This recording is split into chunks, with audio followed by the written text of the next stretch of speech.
Assalamualaikum warahmatullahi wabarakatuh. Ketemu lagi dengan saya di channel CBTech Indonesia.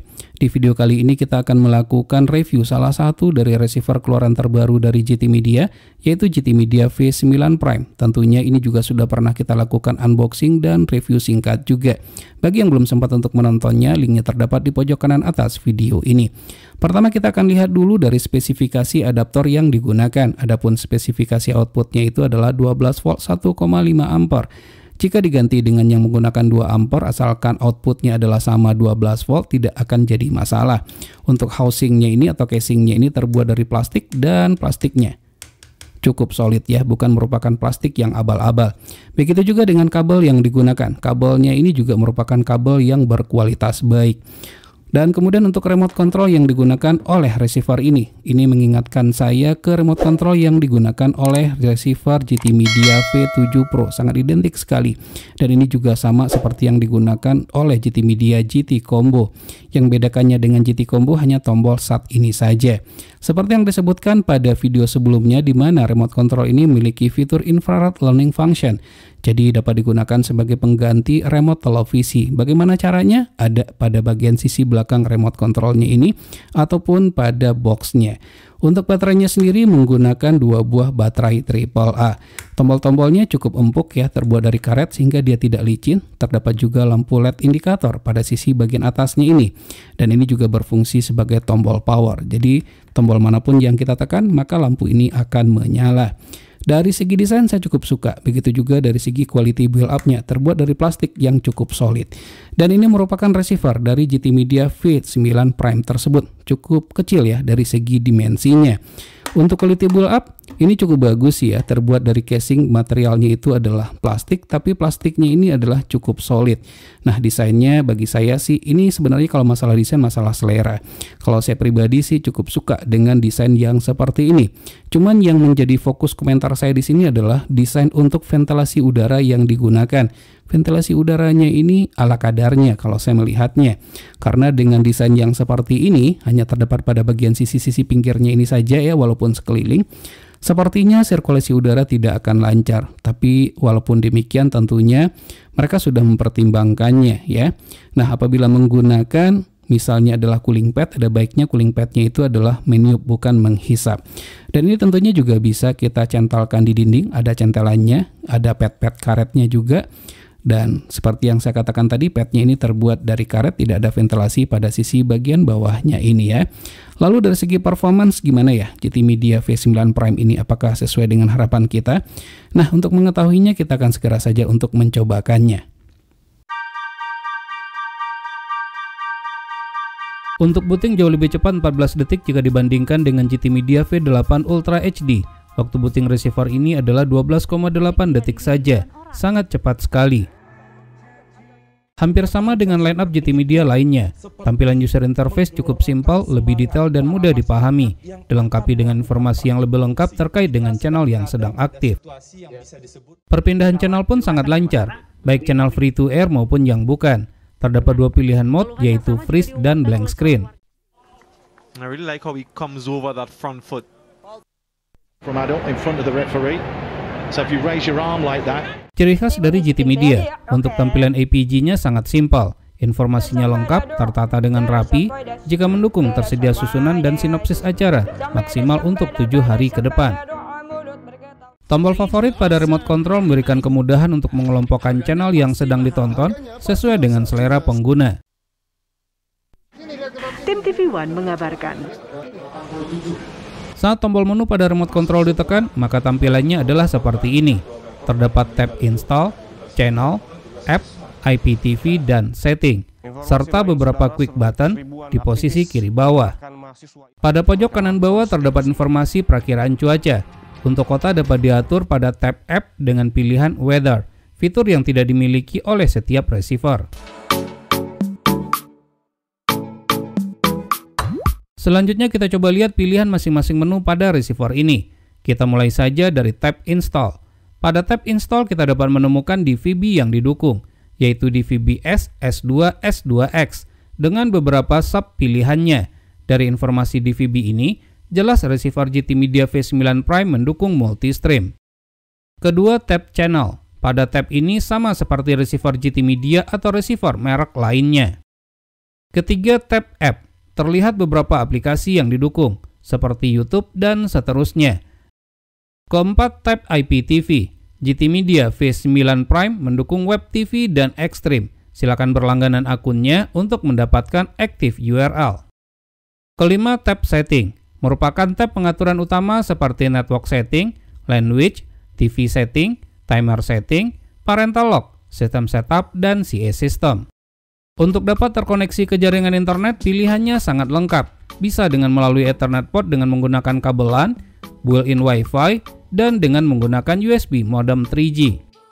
Receiver ini mendukung Dolby Audio, termasuk mendukung Dolby Audio Digital Plus, dikenal juga dengan Enhanced AC3. Format audio dengan kualitas suara yang sangat bening sekali memanjakan telinga. Jangan lupa di pengaturan digital audio out diset ke BS out. Terdapat fitur PLSN yang berguna sekali untuk memunculkan sinyal pada transponder seperti pada feed siluman di satelit Asiasat 5 C-band. Fitur ini tidak dimiliki oleh semua line-up GT Media ataupun receiver merek lainnya. Pada CA System terdapat fitur TS Delay. Untuk channel-channel tertentu yang freeze videonya, bukan audio ya, maka nilainya harus diatur sehingga channel tersebut menjadi lancar. Nah, terdapat juga menu yang di hidden atau disembunyikan. Untuk menampilkannya, maka cukup dengan menekan angka 6 sebanyak 4 kali pada remote control. Menu tersebut adalah Softcam Key, protokol dan multi-room setting, block AMM, dan child tunneling. Yang menarik di sini adalah block AMM dan child tunneling. Kedua fitur ini tidak dimiliki oleh receiver merek lain, dan bahkan line-up GT Media lainnya. Ini terkait dengan sistem enskripsi yang digunakan. Kira-kira bisa nggak ya untuk membuka kartu yang di pairing? Silakan tinggalkan komentarnya. Berikut beberapa protokol yang terdapat pada Softcam Key.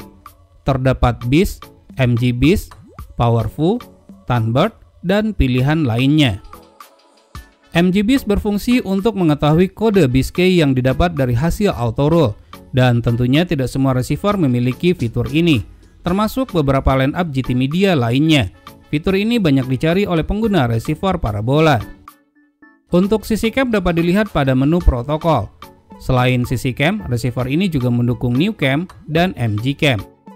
Selanjutnya, terkait tentang fungsi multi-room. Multi-room ini berfungsi untuk mereshare kartu tayang, bukan akun CC Cam ya, untuk dapat digunakan oleh receiver GT Media lain yang sama-sama memiliki fitur multi-room ini. Untuk tombol quick button yang terdapat pada posisi kiri bawah, itu merupakan jalan singkat untuk mengakses YouTube dan seterusnya, hal yang tidak didapatkan pada receiver lain. GT Media V9 Prime mendukung auto-roll BIS key dan Powerful, jadi tidak perlu khawatir jika sewaktu-waktu key-nya berubah. Receiver ini merupakan pilihan yang tepat untuk satelit-satelit yang mendukung multi-stream, seperti pada satelit ABS-2 C-band dan Optus D1. Untuk Optus D1 sayangnya tidak dapat kita cobakan, dikarenakan lokasi kita berada di luar BIM. Selain mendukung multi-stream, GT Media V9 Prime juga mendukung T2MI. Sangat pas sekali untuk satelit Yamal 601 dan satelit lain dengan format T2MI tersebut. Receiver ini juga mendukung format AVS Plus, seperti yang terdapat pada channel-channel di satelit Cinasat 6B dan Cinasat 6C. Dengan menggunakan modem 3G saja, untuk protokol CC Cam, YouTube dan aplikasi streaming lainnya berjalan dengan lancar tanpa ada kendala sama sekali. Assalamualaikum warahmatullahi wabarakatuh, ketemu lagi dengan saya di channel CBTech Indonesia. Untuk kodek 422, walaupun tidak dapat didekode secara langsung pada receiver ini, namun dengan bantuan PC atau laptop, bahkan dengan menggunakan smartphone, kita tetap dapat menyaksikan tayangan tersebut. Caranya cukup mudah, tinggal diekspor file playlistnya dengan format M3U ke flash disk, lalu diputar pada perangkat yang mendukung. Receiver ini juga mendukung untuk feed siluman pada satelit Asiasat 5 C-band, transponder yang selalu ditunggu-tunggu dan hanya muncul di saat pertandingan bola live saja. Tuner sangat sensitif, cepat dan akurat. Terdapat 3 scan mode, yaitu Blend Scan, Preset Scan, dan Accurate Scan. Bagi yang memiliki akun premium IPTV ataupun gratisan, receiver ini dapat dijadikan sebagai playernya dengan menggunakan aplikasi Web TV dan Extreme. Jika tidak sempat menonton tayangan favorit, tidak perlu khawatir, karena terdapat fitur record yang dapat merekam tayangan tersebut dan dapat disimpan ke hard disk ataupun flash disk. Selain itu juga terdapat fitur time shift yang berguna sekali untuk mempause acara untuk sementara waktu, sehingga kita tidak kehilangan momen pada tayangan yang sedang kita tonton. Fitur yang hampir dimiliki oleh setiap receiver, termasuk yang paling murah sekalipun. GT Media V9 Prime juga dapat berfungsi sebagai media player untuk memutar musik, video, dan bahkan untuk melihat foto.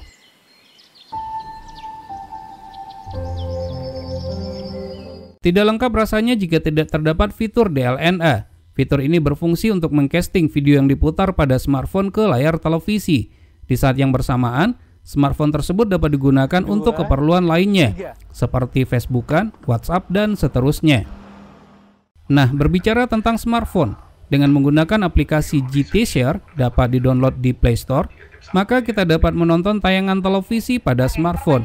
Ingat ya, smartphone dan receiver ini harus berada dalam satu jaringan yang sama. Untuk daya listrik yang dibutuhkan setelah kita ukur dalam keadaan menyala adalah 8,5 sampai dengan 8,9 watt dan 0 watt dalam kondisi standby. Posisi ventilasi yang didesain kurang baik, hanya terdapat di sisi pinggir bagian bawah saja, dengan ruang box yang cukup lega pada temperatur suhu ruangan 26,3 derajat Celcius setelah dinyalakan kurang lebih selama 3 jam. Temperatur receiver ini terpantau di angka 42,1 derajat Celcius, cukup adem dengan tanpa menggunakan cooling pad sama sekali. Sekarang kita masuk kepada kesimpulan. Receiver GT Media V9 Prime merupakan salah satu line-up terbaik GT Media, dilengkapi dengan LAN port dan built-in Wi-Fi. Kaya akan fitur seperti T2MI, multi-stream, auto roll biscuit, dan powerful. Support kodek 422 via web server, feed siluman, YouTube, multimedia, dan IPTV player. Dijual di rang harga Rp700.000 sampai dengan Rp850.000, namun sayangnya belum ada seller lokal yang menjualnya. Baik, semoga saja video review ini bermanfaat. Jika suka silakan tekan tombol like, jika tidak silakan berikan komentar yang membangun. Jangan lupa untuk terus mensupport channel ini, cukup dengan cara subscribe, share ke teman-temannya, dan tekan lonceng agar selalu mendapatkan notifikasi video terbaru. Terima kasih, sampai ketemu lagi di video berikutnya.